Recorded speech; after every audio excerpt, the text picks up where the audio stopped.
Rachel and Jenifer, so nice to meet the two of you, and congratulations on this film. Thank Jenifer, you. you are a living legend. The Preacher's Wife, Princess and the Frog, and Rachel, you truly have one of my favorite singing voices of all time. I have to show you my Mockingjay tattoo. Lucy Gray was my entire personality last year, so thank you so much. Yes, Thank you. I'm curious after watching this film, and obviously you've played so many iconic performances and so many songs, and you have to learn how to sing as that character. Yeah. Here, you're playing a princess who's a teenager, so how do you find each character's voice and singing in that voice versus your own? You know, it was really with the help of Michael Cosrin, Alan Menken, Glenn Slater, and Chris Montan. And obviously our amazing sound engineer and editor, Frank Wolf, who really helped me figure out how to be 14 vocally, because I'm not. And I've always been told that I had a mature singing voice for my age. I remember auditioning for School of Rock on Broadway when I was 14. And they were like, you sound like an adult, you can't do that. And it made sense. But it was a struggle to find that very nasally, youthful sound that I kind of have never had as a singer. And that came with a lot of straight tone versus vibrato, and I was really, really thankful to Michael Cosrin for being so patient with me as I figured that out. And then I also brought it to my vocal coach, Joan Lader, who really, really helped me figure out how to sustain that, because Jenifer and I were talking before that the straight tone on those high notes is very difficult, no matter how skilled of a vocalist you are. Yeah. And so that was a lot of work and cultivating that sound. So thank you. Yeah, it didn't sound like your voice at all when I was watching it. I was like, she is totally disappearing into this role. Thank you. Jenifer, I love your song Step by Step. I thought it was so gorgeous. So much fun. Take me back to recording that, and how did it make you feel, emotionally when you were singing it? Well, I mean, listen to those lyrics. I mean, step without looking forward, without looking backward, and we can all move on. I mean, looking backward, we can't. You can go there and visit, get the root of what's bothering you, and then come on back out. Come on back out, but you got to go get the root. Because if you snatch it like a weed, it's going to grow back. You can't skip over it. I was saying before, there are no shortcuts to greatness. And when Elian, at the end, has to accept that this is life, little girl. You don't get to fix it. Now live with it and grow up. And we do. We do if we take that journey to really, and this movie does that, deals with real issues. I mean, the fear, the fun, the excitement of going on a journey. I mean, when she takes off on that, what is that? The creature? griffin? Yes. Yeah. What is that creature? What is it? You soar with her. Like I said, I called Vicki Jensen, the director, right after I saw it, and I said, baby girl, Spellbound has left me spellbound. It's just a wonderful movie. It is. And I have to tell you, I wouldn't be able to sit here and say that if it were not. Oh, absolutely. I would have said, why don't y'all do that junket? Mama's Mama's not into lies. Yeah, let that little girl do that. Go in there.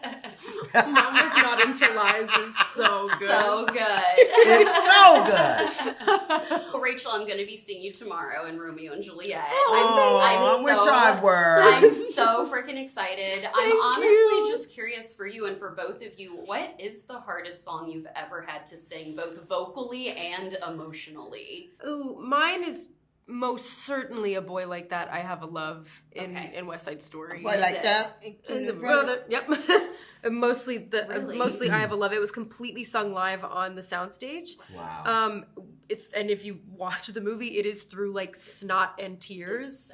Wow. And it is beautiful. And we had a crew of, Steven Spielberg's crew they're people he's worked with forever. The same cinematographer, focus operator, camera operators, they're all there.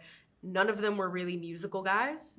And I will never forget finishing that number and then them saying, okay, I think we can move on to the next thing, standing up, and Mark Spaeth, who was one of the focus operators for ACAM, wiping tears and going, thank you guys. And it was when so you get beautiful. the crew, Oh, when yeah. you get the crew, you've done something. Oh, yeah. I'll be sure because I can see.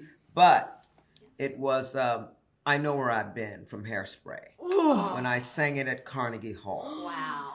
And I'm going to try to be humble, but I can't. It Don't. was an electrifying standing ovation. Amen. It was not just an ovation, because Mark Shaman and Scott Whitman are very close to me, and they were being honored. And I wanted to honor them that night. And I saw Dr. King in my mind's eye, because it's a protest song from the 60s. And that night, I trained 3 months for one song. Really? Up and down the mountains in California. Wow. For that one performance. And it worked. There was an old couple sitting on the front row, and I knew these were season tickets. I knew they had seen everything and everybody. You can tell. And I said to myself, when people were standing up, I stood there and I wasn't looking at them. But when they got up, Yeah.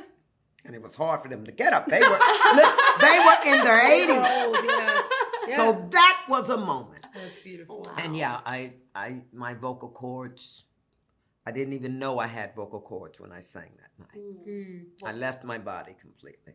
It was Clearly, quite the a 3 night. months of prep was worth it. Yeah. The old There Before. I know everyone on crew was. Francis told me that everyone was crying on set that day. So that was that was my first song on that set. Wow. Yeah. That was Oh my my first God. week working. Oh my gosh! Yeah. Incredible. Yeah. And when you get the crew, you've done something. it. Yeah, It when was you get the crew, beautiful. you've done something. They are giving me the wrap again. Congratulations Thanks to you, so ladies. much. So Thank nice you. to chat with you, Jenifer. And I'm Thank so you. excited to see you tomorrow. Thank Rachel. you so much for From coming. what I've seen on Instagram, I cannot wait. Oh, I so can't Can't much. wait to see you. So nice to see you again, Javier, and nice to meet you, Vicky. Nice to meet you. I woke up watching Shrek this morning. No. Yes, I did. Yes, I did. One of my favorites, but I absolutely loved this film. I truly wish that I had this film in my teenage years because I was going through what Princess Ilium was going through. So I'm curious for you, Vicky, what was your inspiration in the story behind it? Because I truly feel like this film is going to help a lot of young kids and families. Well, the concept for the movie actually originated with a couple of writers and artists in Madrid.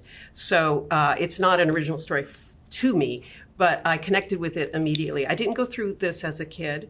But I understand it. I understand the feelings. I understand the alienations that can happen between parents and kids. Some of them just typical, kids move away, go to college, parents are overwhelmed with work and don't connect, So I think that the feelings of the story they sort of transcend the specifics of this family, but I understood it and I felt like it was really worth telling. Absolutely, it was worth telling. Well, Javier, you are one of the most versatile actors I've ever had the pleasure of speaking with. I love how you've done from Skyfall, No Country for Old Men, Dune, now doing King Triton, playing King Solon here. I love that you have that range. What do you love as an actor about singing, and what have you learned about yourself, like the emotions that it has brought out in you as an artist?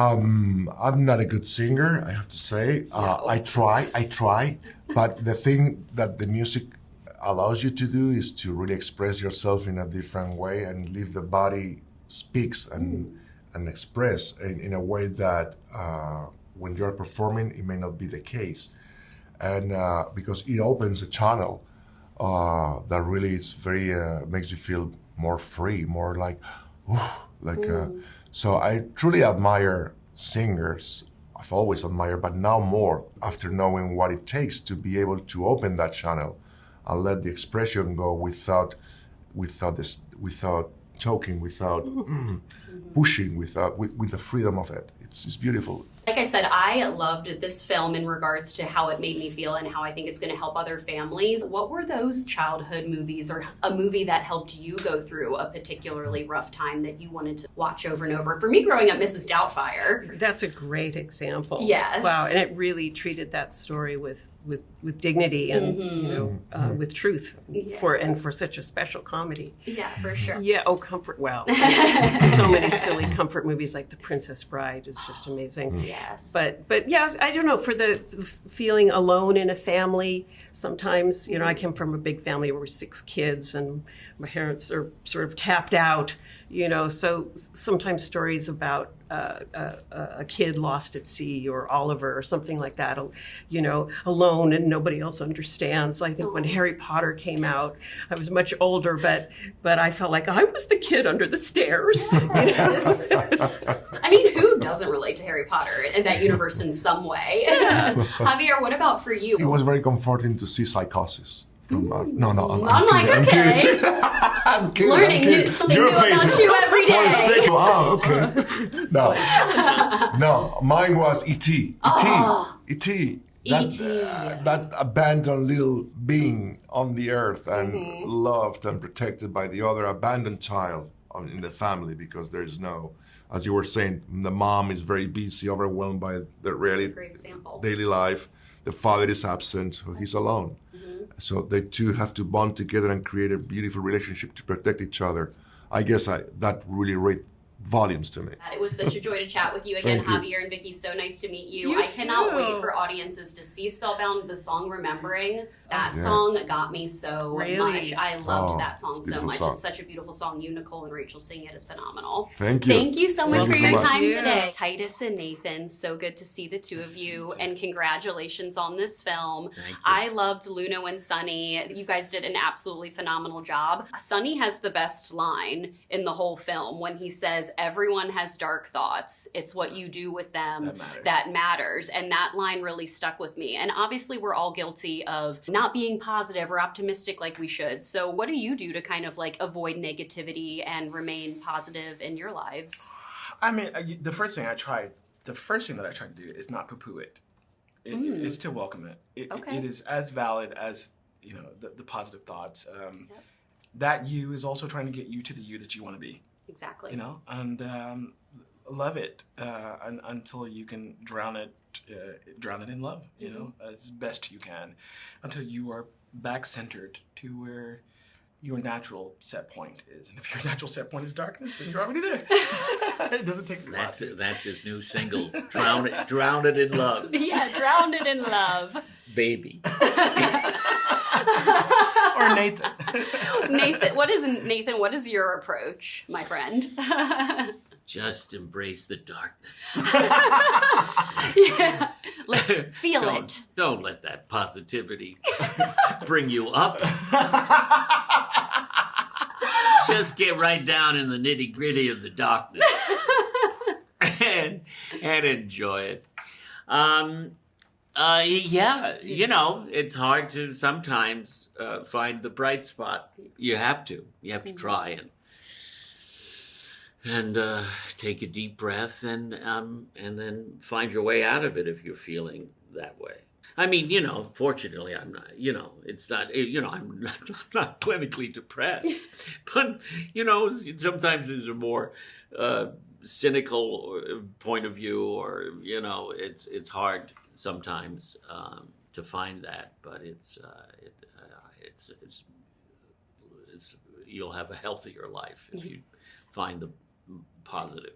Absolutely. If you can. As actors, how do you find the character's singing voice versus your own? The dialect was written into the screenplay, and Alan Menken sang the demo with that dialect. So cool. I said, I assume that's what you want, and they were like, we sure try it. They weren't married to it. I mean, I could have been French. Oh, Sonny, please, more garlic bread.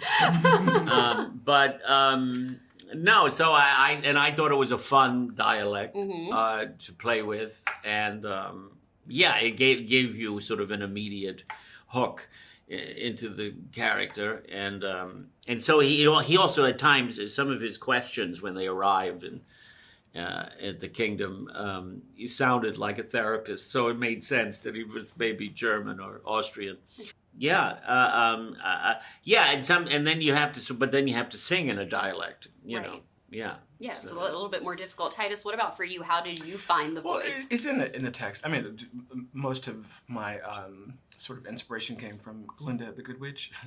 Eternal optimist that she was or is. But, if it's a good screenplay, if it's a good score, it tells you, or at least points you into the direction that you should be living in terms of sonically how you should present yourself. And actually, if you're coming up with it on your own, you probably don't want to do it.